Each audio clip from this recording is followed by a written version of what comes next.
Gente, nosso assunto agora é Receita Federal, ainda falando também em reforma tributária, né?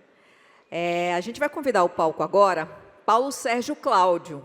Paulo é auditor fiscal da Receita Federal, responsável pelo relacionamento Receita Federal e entes públicos no estado de São Paulo. Entre outras coisas, vai falar sobre cidadania fiscal, convênio Sinter, novo parcelamento especial, conformidade do E-Social. Nós convidamos ao palco agora Paulo Sérgio Cláudio. Seja bem-vindo, Paulo. Bom, boa tarde a todos e a todas. Meu nome é Paulo Sérgio, sou auditor fiscal aqui da Receita Federal. Atualmente sou delegado da Receita Federal aqui em São José do Rio Preto, então boas-vindas a todos que vêm de fora. Também sou representante do Estado da Receita Federal com os órgãos públicos, em especial com os municípios aqui no Estado também, tá? Então, a nossa fala é bem curta e bem rápida aqui, é só para dar alguns recados rápidos, importantes, do que a gente tem a oferecer para os municípios e também o que é importante os municípios se atentarem, principalmente esse ano, né? É um ano de grandes mudanças, a reforma tributária está aí. Então, eu só vou citar alguns temas muito rapidamente. Depois, se quiser, eu vou deixar meu contato, eu tenho um cartão aqui, né? Se quiserem pegar esse cartão meu, para depois a gente falar com mais calma, se quiserem aprofundar em algum desses temas, tá? Então, fique à vontade depois desse bate-papo. Bom, agradeço a PM pela oportunidade de estar aqui presente, tá? A gente participa de alguns eventos de municípios, desde há uns 2, 3 anos já que a gente está participando. Essa é a primeira vez que a gente fala aqui na APM, tá? Então, é muito importante para a gente passar esse recado e estreitar esse relacionamento com os municípios, ainda mais aqui da nossa região. Bom, começando então, se o ano passado vocês tiveram ainda mais no final do ano, né, muitas questões com a nota fiscal de serviço eletrônica, que muitos municípios acabaram deixando para o final e acabou tendo muitos problemas, né? Então, ano passado foi o ano da nota fiscal de serviço eletrônica. Esse ano agora, a nova obrigatoriedade, entre outras, né, dos municípios em relação a fazer convênios, vai ser com o Sinter. Sinter é um sistema unificado, um sistema integrador de cadastros, né? Então, o cadastro do IPTU lá do município vai ter que ser integrado de alguma maneira com o Sinter. Então, o convênio, até o ano passado, a obrigatoriedade foi para as capitais e Distrito Federal. Esse ano, até o final do ano, em dezembro, todos os municípios do Brasil inteiro têm que fazer esse convênio com o Sinter.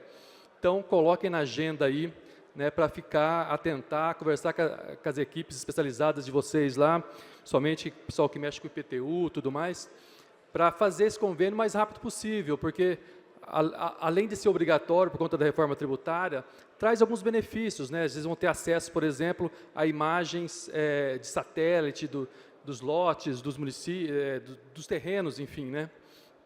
Então, essa é uma preocupação grande nossa. A gente vai falar vai entrar em contato com alguns de vocês durante o ano todo aí, assim como aconteceu com a nota fiscal de serviço eletrônica, tá? Então, essa questão do Sinter. Um outro assunto importante no final do ano passado, a Receita Federal abriu um novo parcelamento, o parcelamento excepcional dos municípios, né, para dívidas previdenciárias. E a gente está esse ano, desde dezembro, novembro, está entrando em contato com alguns municípios que são passíveis de fazer esse parcelamento novo, né? E a gente está vendo pouca procura, pouca adesão a esse parcelamento. Então, o recado aqui procure identificar se o município de vocês é passível desse parcelamento, porque é bastante bom, né? Por exemplo, a atualização monetária ali é feita através do IPCA, não pela Selic. Então, só aí já é uma vantagem, né? Então, é IPCA em vez de Selic. Os juros também são bastante baixos, de 0% a 4%, depende de algumas condições. Então, mesmo que vocês já tenham esses parcelamentos atuais, né, as dívidas previdenciárias, eventuais dívidas previdenciárias em parcelamento, dá para fazer um reparcelamento, né? Cancela aquele e faz esse novo, tá? É bastante vantajoso, né? Você pode aumentar o prazo para pagamento, não? Então, a parcela que é de 5, 3 mil pode cair pela metade, por exemplo, né? Então, dá um fôlego a mais para o município passar o seu dia a dia ali, né? Diminuindo, eventualmente, esse parcelamento que vocês tenham, tá? Então, a dica, a gente está entrando em contato com todos os municípios, mas, como eu comentei, está sendo baixa adesão. Então, talvez eu acredito que falta conhecimento, falta identificar que tem esse parcelamento ativo, e ele vai até agosto desse ano só, tá? Então, tem um tempinho, mas logo ele vai acabar. Eu sei que muitos municípios estavam ansiosos disso ano passado, porque dependia de uma reforma na Constituição, uma emenda, né? E demorou para sair, né? Mas saiu e agora a gente está tendo pouca adesão. Então, essa questão aí do parcelamento para esse ano. Tá? Tanto para município quanto para consórcio intermunicipal. Ok? Esse ano também, no final de dezembro, né, vocês sabem, agora outro assunto, vocês sabem que teve o E-Social, é obrigatório, a partir do ano passado, e acabou aquele programa que emite os informes de rendimento para os funcionários da prefeitura, né, que é a DIRF, né? Então, até o ano passado, as prefeituras emitiam um informe de rendimento, o funcionário ia lá, fazia sua declaração de imposto de renda. Esse ano não tem mais. Tá? Foi obrigatório todo mundo fazer o E-Social e a própria prefeitura, com seus sistemas internos, ir lá e emitem o informe de rendimento para o funcionário. Só que algumas prefeituras do Brasil não conseguiram fazer isso a tempo, tiveram alguma dificuldade. Então, a Receita Federal, também de uma maneira inovadora, em relação aos municípios, lançou um programa de autorregularização, um programa de conformidade tributária fiscal, né? Esses programas de conformidade já tem bastante a nível de empresas privadas, né? Mas foi a primeira vez que a Receita lançou um tipo de programa desse relacionado aos órgãos públicos, em especial aos municípios. Então, quem ainda está com alguma dificuldade, a gente sabe que tem, de pagamento, de não conseguir fazer o E-Social, dê uma olhada nesse programa de autorregularização, saiu em dezembro do ano passado, tá? Então, é uma forma de você adiar, de você fazer um acordo, fazer um plano para que o E-Social entre na linha de produção, na ordem do município. Ali a gente tem alguns municípios aqui da nossa região com esse tipo de problema, então fiquem atentos dessa possibilidade nova. Também, evidentemente, tem várias vantagens, né? Porque era para ter feito até dezembro do ano passado. Quem não fez ainda... E aí é importante a gente salientar, né, que quem não fez o E-Social corretamente e não entrar no programa de autorregularização agora, o seu funcionário vai, de repente, ficar, porque você não vai conseguir emitir o informe de rendimento correto para ele. Aí ele não vai conseguir fazer a declaração de imposto de renda, pode cair em malha, né? Imagine a repercussão local lá, todos os funcionários da prefeitura caiu em malha por conta que o município não cumpriu suas obrigações tributárias acessórias, tá? Então, programa da Receita Social de autorregularização. A gente tem também alguns acordos e convênios de compartilhamento de dados cadastrais, né?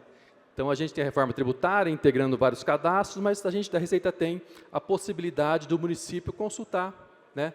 O município vai ter uma ação bastante ativa com a reforma tributária, fiscalizar o IBS, né? E, eventualmente, precisaria de alguns dados cadastrais que a Receita tem, CNPJ, CPF. Então, é possível fazer convênios para pegar esses dados diretamente das bases da Receita, CPF, CNPJ, tá? Então, é possível compartilhamento de dados cadastrais, além de informações fiscais também dos contribuintes, dos dados que estão na Receita. O município pode acessar. Muitos municípios têm esse acordo, é tranquilo, é fácil fazer, tá? Mas muitos não têm, eventualmente, né, o pessoal não sabe dessa possibilidade, mas é possível. Uma outra parceria que a gente tem bastante, e aí eu estou vendo alguns servidores públicos aí de alguns municípios, né, eu visito bastante municípios da nossa região aqui, para implantar e para promover o ponto de atendimento virtual da Receita, né?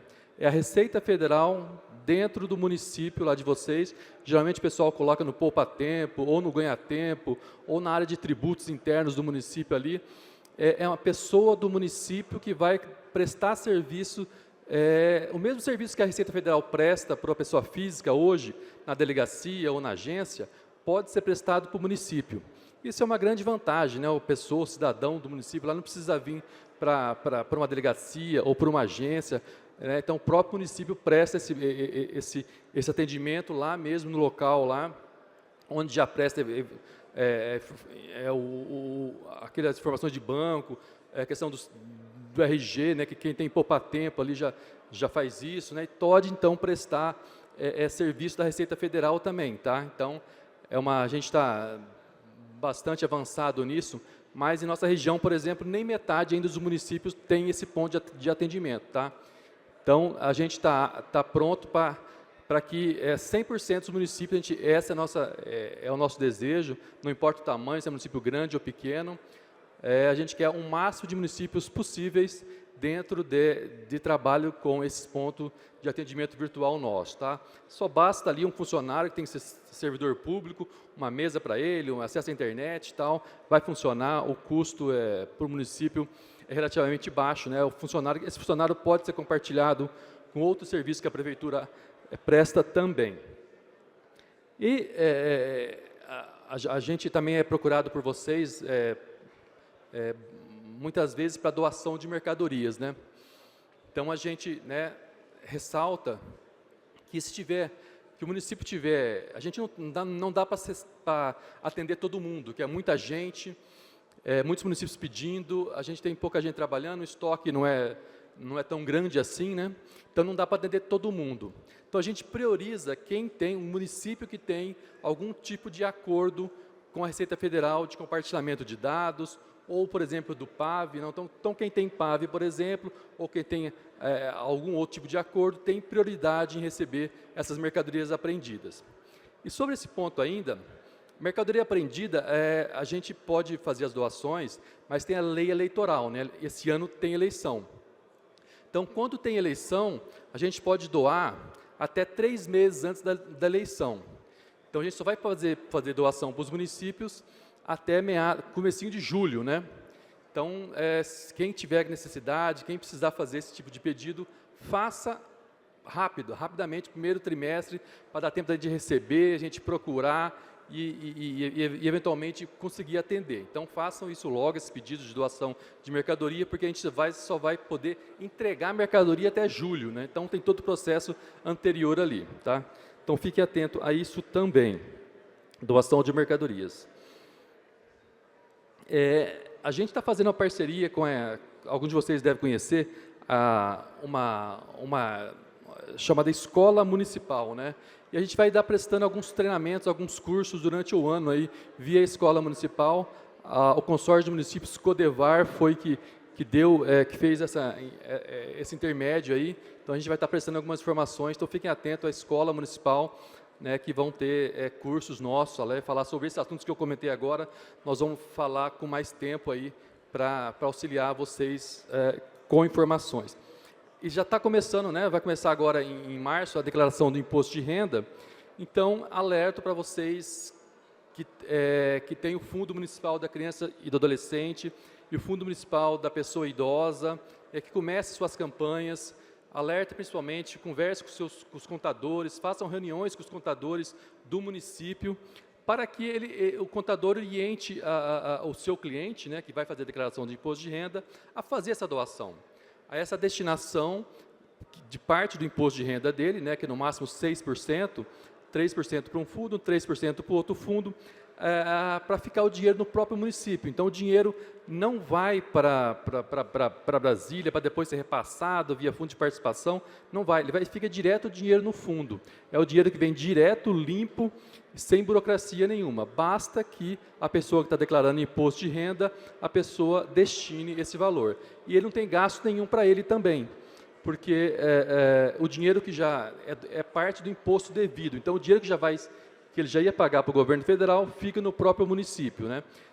Detalhe, é só para quem faz declaração no modelo completo, E também, mesmo quem tem imposto a restituir, também pode fazer essa destinação para os fundos municipais, né? Quem tem imposto a restituir, por exemplo, vai restituir mais ainda. Se ele ia restituir mil reais e faz a doação de 500, ele vai receber 1.500. Basicamente, assim que funciona muito rapidamente. Então, tantas pessoas que têm imposto a pagar como imposto a receber, pode fazer essa destinação, tá, pessoal? E quem não tem um fundo ainda, tentem ver como é que faz, tá? Tem que fazer, basicamente, criar uma lei municipal instituindo esses dois fundos, um ou outro, né? Ou os dois de preferência, criar um CNPJ, fazer uma conta bancária e depois fazer o cadastro, tá bom? Bom, era esses os recados que eu tinha que passar para vocês, muito rapidamente. Como eu comentei, são só insights, são só pontos, depois a gente pode conversar. Quem precisar, eu tenho meu cartão com meu contato aqui, meu WhatsApp, meu e-mail, tá bom? Muito obrigado pela oportunidade. Boa tarde. Obrigada, Paulo Sérgio, auditor fiscal da Receita Federal. Sabe, Sérgio, que esse era o meu concurso dos sonhos? Eu era concurseira, gente. Eu sonhava em ter a função dele. Mas, gente, é para muito pouca gente. É para gente muito inteligente.